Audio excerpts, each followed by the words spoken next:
Pernah diriwayatkan dari satu ulama yaitu Ibnu Asyakir daripada Imam Malik radhiyallahu anhu.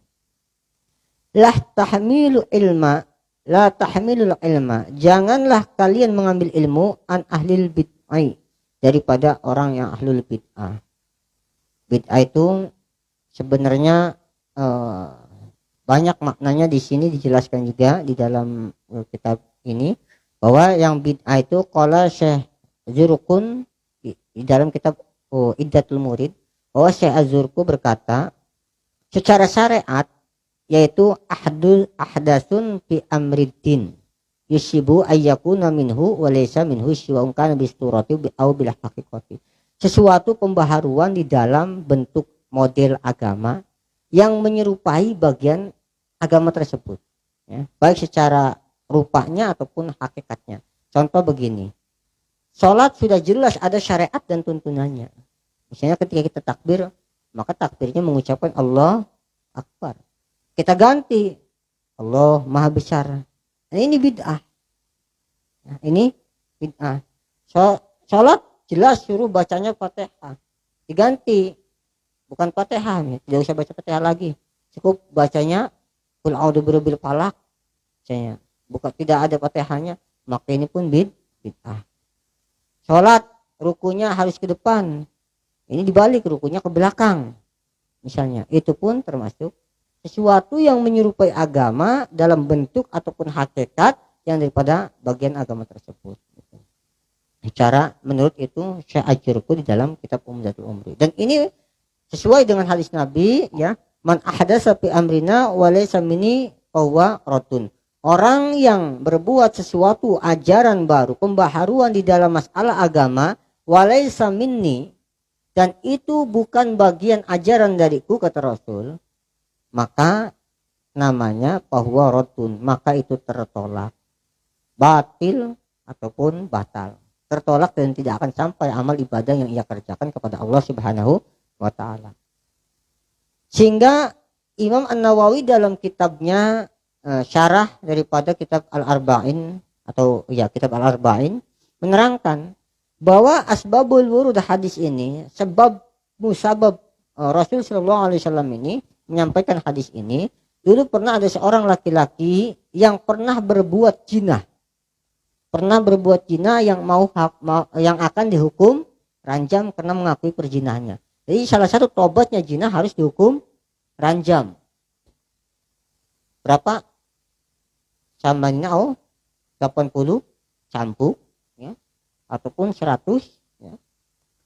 Kemudian si laki-laki tersebut berkata kepada Rasul, ya Rasul, kalau saja boleh saya punya kambing 100 ekor, boleh tidak satu cambukan diganti 1 ekor kambing? Biarlah daripada saya dicambuk, lebih baik saya digantikan kambing 100 ekor. Maka turunlah hadis ini. Kata Rasul, tidak bisa, ini agama gitu. Tidak ada tawar menawar, tidak ada sogok menyogok. Maka tidak ada aturannya harus dirubah seperti ini.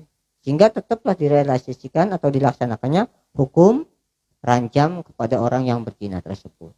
Ini artinya dari sisi hal tersebut Imam Nawawi mengatakan bahwa ketika ibadah itu sudah jelas menjadi ada tuntunannya, maka jangan dirubah-rubah. Adzan sudah jelas ada tuntunannya. Bagaimana adzan? Allahu Akbar, asyhadu an la ilaha illallah, asyhadu an la ilaha illallah 2 kali, asyhadu anna Muhammadar Rasulullah 2 kali. Kemudian hayya 'alas shalah 2 kali, hayya 'alal falah 2 kali.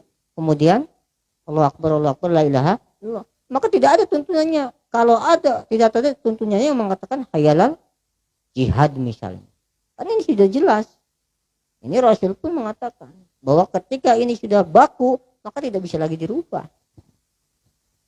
Ya, kecuali kalimat adzan subuh, itu pun penambahan, bukan perubahan, yaitu ditambahi hanya sholat subuh, ditambahi as-salatu khairum minan naum, sehingga di orang-orang Syiah ada yang ditambahi, dan itu pun dilarang dalam ajaran Ahlussunnah wal Jamaah. Diganti bukan as-salatu khairum minan naum, tapi as-salatu khairum minal amal. Jadi orang-orang Syiah ketika adzan ditambah itu. Hayyalal falah, sudah hayyal falah baru as-salatu khairum minal amal. Nah, kalau kita kan as-salatu khairum minan, artinya salat itu lebih baik daripada tidur. Karena aktivitas kita memang waktu subuh itu enak tidur. Nah, orang Syiah diganti as-salatu khairum minal amal. Karena orang-orang mereka di waktu pagi pun masih tetap mencari duit. Dan ini pun dalam ajaran Ahlussunnah wal Jamaah tidak boleh. Tetap as-salatu khairum minan. Maka tidak boleh ada perubahan dalam segi ibadah yang sudah baku syariatnya daripada Rasul Shallallahu Alaihi Wasallam. Sudah jelaskan di situ. Ya. Jadi hati-hati, makanya ini kontingennya seperti itu. Jangan mengambil ilmu dari ahlul bid'ah, orang yang suka merubah-rubah. Berbeda dengan merealisasikan. Ya. Contoh membaca yasinan, kan bukan perubahan, hanya bukan dalam yasinnya, hanya kalimatnya. Yasin dengan yasinan. Jangan berbeda.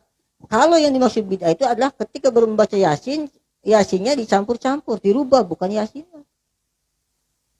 Yasin wal Qur'anil Hakim misalnya. Innama amru idza arada syai'an ayakul lakum fayakun. Shadaqallahul adzim. Nah, dipotong setengah.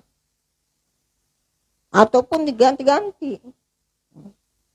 Dalam surat Yasin. Tapi ketika kita Yasin kan tetap membacanya surat Yasin. Sesuai dengan tuntunan syariat, sesuai dengan aturan Al-Qur'an, tidak ada penambahan dan tidak ada perubahan. Hanya realisasinya, bentuknya.